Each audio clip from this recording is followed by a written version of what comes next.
Boker Tov. On a l'histoire dans notre paracha. Akadosh Baruch Hu dit à Moshe Rabbeinu dans chapitre 7, verset 3. Va'ani akshe et lev paro. Je vais durcir le cœur de Pharaon. Ve'irbeti et ototai ve'et mofetai be'eretz Mitzrayim. Je multiplierai et je ferai beaucoup de miracles en Égypte. Velo ishma alechem paro. Pharaon ne va pas vous entendre. Venatati et yadi be'Mitzrayim. Je mettrai ma main, j'alourdirai sur l'Égypte. Ve'otzeti et sivotai et ami bene Israël be'eretz Mitzrayim bishfatim gedolim. Ve'yaderu Mitzrayim ki ani Adonai. Les Égyptiens vont reconnaître ma grandeur. Bintoti et yadi al Mitzrayim ve'otzeti et bene Israël bitocha. Kadosh Baruch Hu nous dit, je frapperai Pharaon, il va durcir son cœur, et je le frapperai encore, et avec tout ça, je vais agrandir mon nom en Égypte et dans le monde entier. Et la question qui se pose, c'est une question très très dure, une des questions philosophiques les plus dures. Comment Kadosh Baruch Hu, il enlève le libre arbitre de Pharaon? Il dit, je vais lui durcir son cœur. C'est quoi? Je vais lui durcir son cœur. À tel point que le Midrash nous dit, le Ramban amène le Midrash. Amour ba Midrash, Gilalo Shumuatid lechazek et libo, il va lui renforcer son cœur. Rabbi Yochanan n'était pas satisfait de ça. Il a dit, Amar Rabbi Yochanan, Mikan pitronpe la mini lomar, lo aeta mimeno shia aset teshuva. Maintenant, tous les athées et ceux qui renient Hachem, ils vont dire, c'est pas Pharaon le fautif, c'est Akadosh Baruch Hu qui ne voulait pas qu'il fasse teshuva. Il lui a fait durcir son cœur. Amar Rabbi Shimon ben Lakish, le beau-frère de Rabbi Yochanan. Isatem pihem shel minim. Rabbi Shimon, qui était loin de la teshuva, loin des mitzvot, des actions, et qui a fait teshuva, il a dit, moi je leur ferme leur bouche, je reboucle leur bouche. Pourquoi? Akadosh Baruch Hu, il avertit la personne une fois, deux fois, trois fois. Troisième fois, quand Dieu lui a donné l'occasion de faire teshuva, il n'a pas voulu faire teshuva, Akadosh Baruch Hu ferme la porte, ne lui laisse plus l'accès ouvert. C'est-à-dire que c'est pas que Dieu lui renforce, lui durcit son cœur par rapport à la teshuva. C'est que Dieu l'a appelé à la teshuva une fois, deux fois, trois fois, et à un moment, Dieu te dit, je ne t'appelle plus. Ça y est. Le Rambam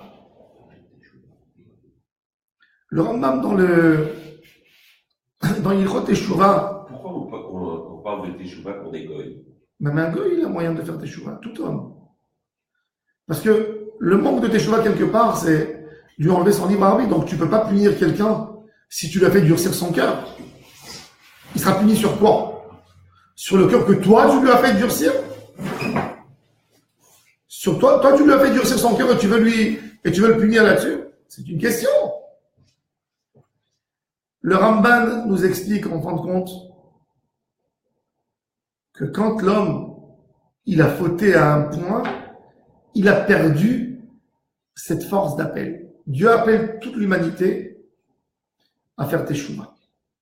Dieu nous appelle tous les jours. Faites teshuva, mes enfants. Mais il y a un certain moment qu'on n'a plus cette conscience, on n'a plus cette moralité qui nous frappe et qui nous dit, faut changer tes actions, faut changer ton comportement.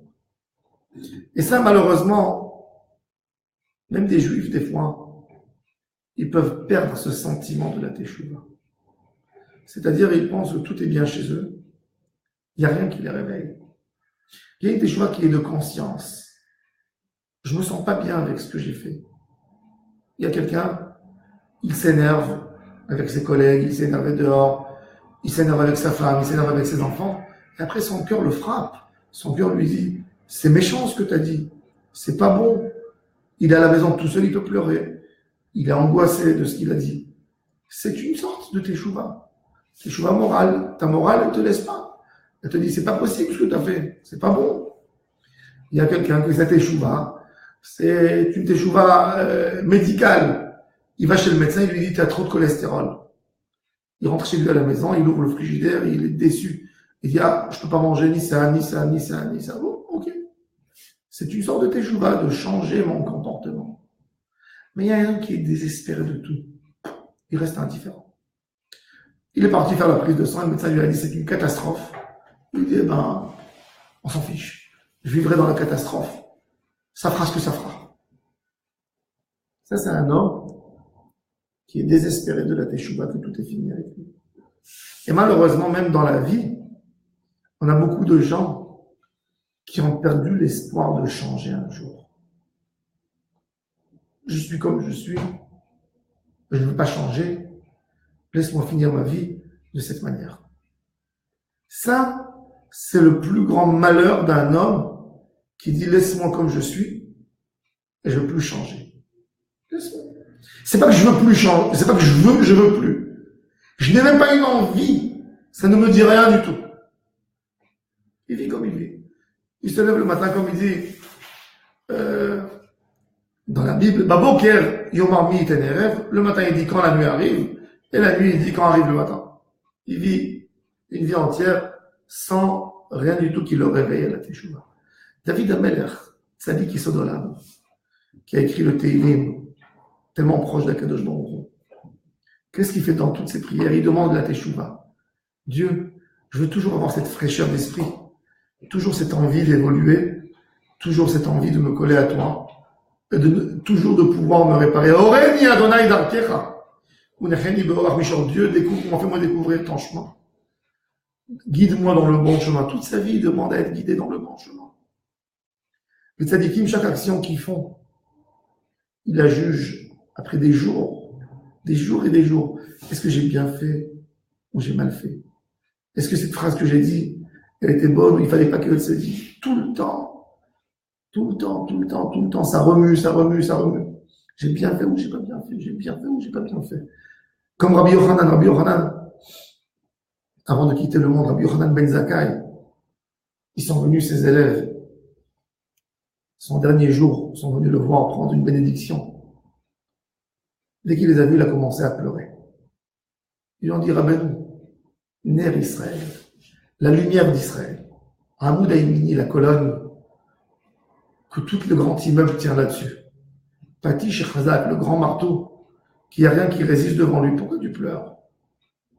Il a dit, je pleure parce que je ne sais pas dans quel chemin on m'amène, au Gan Eden ou au Guéhinom. Il dit, Rabbeinu, si toi tu pleures, alors nous, qu'est-ce qu'on va dire?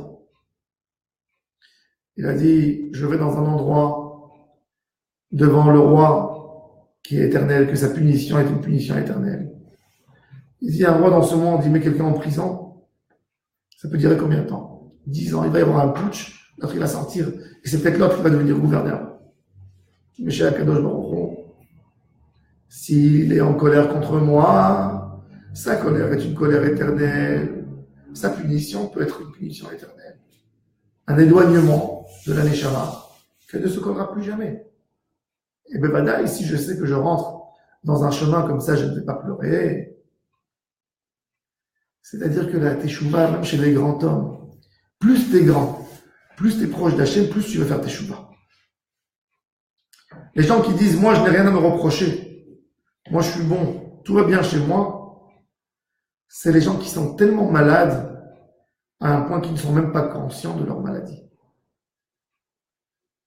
Quand quelqu'un il te dit, tout est bien chez moi, tu lui dis, où t'as mal? Qu'est-ce que tu dois réparer? Il te dit, je n'ai rien à réparer. Et que Dieu ait pitié de toi, qu'est-ce que tu veux que je te dise? Si tu ne sais même pas ce que tu as à réparer, c'est-à-dire que tu ne connais même pas tes défauts, c'est beaucoup plus grave encore. C'est ce qu'Akadosh Baruch Hu dit. Va'ani akshe et les parents. Parents, il a voulu être dur. Je l'ai appelé quelques fois. Je lui ai dit, parents, tu fais souffrir des êtres humains. Tu fais souffrir des hommes, tu les mets en esclavage, arrête. Une fois, 2 fois.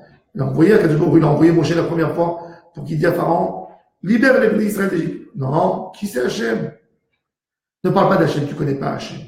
L'être humain, tu as des hommes, tu les mets en esclavage, tu te comportes avec eux d'une manière que tu ne serais jamais comporté avec ta famille, avec tes citoyens. Pourquoi tu peux faire? Quel droit as-tu pour faire une chose pareille? Pourquoi tu n'écoutes pas ta conscience? Tu n'as pas de conscience? Non. Au début, la personne, il a une conscience. Mais après, qu'est-ce qu'il fait? Il met un voile là-dessus. pour ne pas que ça le gêne. Il y a quelqu'un que sa conscience, elle lui pose problème. Qu'est-ce qu'il fait? Ça lui pose problème. Alors, il se bat avec sa conscience. Si la conscience est plus forte, il va demander pardon, il va arrêter. Si sa conscience est moins forte, qu'est-ce qu'il va faire? Il va la couvrir avec quelque chose pour lui dire, ne me fais pas le reproche maintenant. Et il va continuer. Il va continuer et continuer. En fin de compte, à un certain moment, il perdra sa conscience. Il n'aura plus rien qui va lui dire, tu fais mal. Et là, cette personne, il va faire les choses les plus atroces, les plus terribles, sans un point de regret. Un jour, j'avais lu un article qui parlait d'un prisonnier, un des plus grands mafieux dans le monde qui se trouve en Russie. Un homme qui a tué un nombre de personnes considérables. Et il est libre. Il y a une journaliste, c'est un homme qu'on ne peut pas accéder. Très dangereux, qui a un groupe de mafieux autour de lui. Et il y a une journaliste qui va et qui lui fait un interview et qui lui dit comment tu es arrivé à ce niveau. Et elle lui parle. Écoutez ce qu'il lui dit. Il dit, il était en prison et il prenait des coups. Il prenait des coups terribles. Le responsable est frappé tous les jours. Et lui surtout, il était plus calme que les autres. Donc il le prenait pour un homme faible en prison, vous savez, c'est la jungle. Et il a dit, je voulais montrer à tout le monde que je suis un homme, un vrai homme. Et j'ai dit, pour montrer que je suis un homme, il faut que je fasse quelque chose de terrible. Il a dit, il était en train c'était un sort de forgeron, il travaillait avec du métal, il mettait dans le feu, il faisait des choses. Et il dit, le responsable de la prison qui est passé, et comme d'habitude, quand il passait à côté de moi, il me donnait une gifle chaque fois. Il dit, quand il est passé, j'ai pris ce que j'avais dans le four, j'ai fait sortir, et je lui ai mis sur sa poitrine. Et il a brûlé entièrement. Et j'ai continué, il a dit, là, dans ce moment-là, j'ai tué ma conscience, je n'avais plus aucune conscience pour rien. Et après, pour lui, de tuer un homme, du moment qu'il a franchi ce pas, pour lui, il n'y a plus rien. C'est-à-dire que quand un homme, c'est horrible cette histoire, mais c'est-à-dire qu'un homme, des fois, à son niveau, il sait quelque chose, il y a quelque chose pour lui, c'est-à-dire que chacun, il a une limite dans sa vie. On a des limites. Même un enfant, il a des limites. Tu prends quelqu'un qui a des limites, et tout d'un coup, tu lui ouvres, et tu lui dis, vas-y, ta limite, essaye de la casser une fois. Quand il a cassé cette limite, il n'y a plus rien qui peut l'arrêter. Du moment que l'homme, il a enlevé sa propre limite, qui était sa conscience, qui était lui, il n'a plus rien du tout. Et à Kadosh Baruch Hu, il a dit à Pharaon, justement, tu as une limite de pitié quand même. Utilise-la pour ces hommes. Parce qu'un homme, des fois, il a pitié de ses enfants, mais il n'a pas pitié de ses ennemis. Mais si tu lui dis, essaye d'imaginer que cet ennemi, ça aurait pu être ton fils, est-ce que tu serais comporté de cette même manière? Ah non. C'est comme Elie Wiesel, il a écrit un livre qui s'appelle Le 5e enfant. Et dans son livre, il raconte une histoire d'un enfant qui grandit à New York et que son père jamais ne lui adresse la parole. Il vit son père et sa mère, ils se parlent toujours entre eux. Et il ne sait pas pourquoi son père n'est pas affectueux avec lui, il ne lui donne pas. Son père est un homme, un grand savant, etc. Et il fait des recherches. Pourquoi son père se comporte avec lui de cette manière?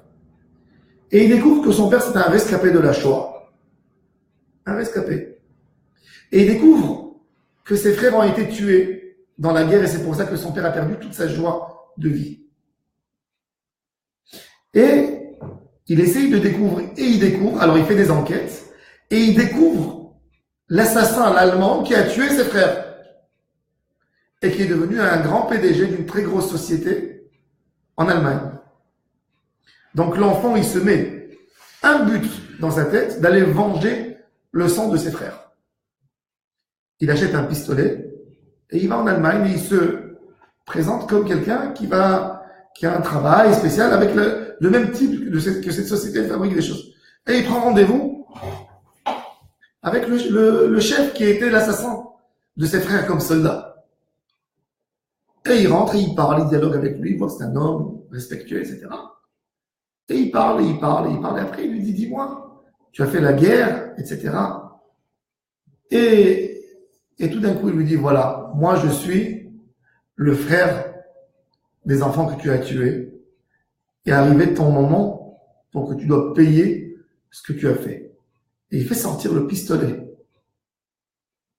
Et il veut le tuer et il n'arrive pas à appuyer. Il n'est pas capable de tuer. Et là, l'histoire, elle se finit. C'est-à-dire, et ça montre justement, quelque part, Elie Wiesel, il a voulu montrer la différence entre nous, en Israël, et ces nazis affreux, qu'eux, ils ont enlevé toute limite. Du moment que l'homme n'a plus de limite, quand tu penses un peuple avec une grande culture quand même, un peuple qui avait des opéras, des universités, des concerts, que chaque deuxième mot chez eux c'est Denke, Denke, merci, merci. Politesse allemande.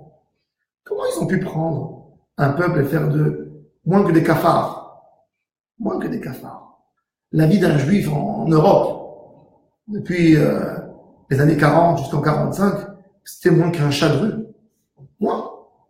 D'être juif, de tourner dans la rue avec l'étoile jaune sur toi, tu risquais plus ta vie qu'un chat.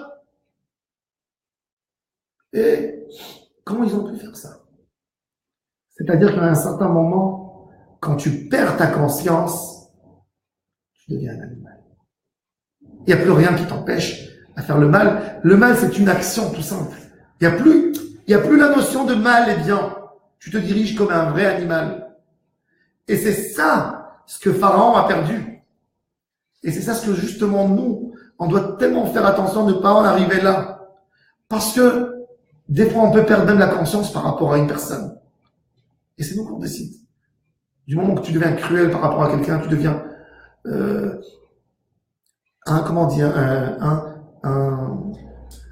pas insensible, indifférent par rapport à quelqu'un, peu importe ce qui se passe.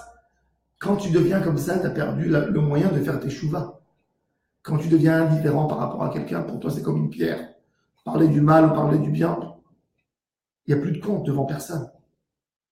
Et ça c'est toute la Torah justement, toutes les mitzvot de la Torah elles viennent pour nous donner cette sensibilité en nous.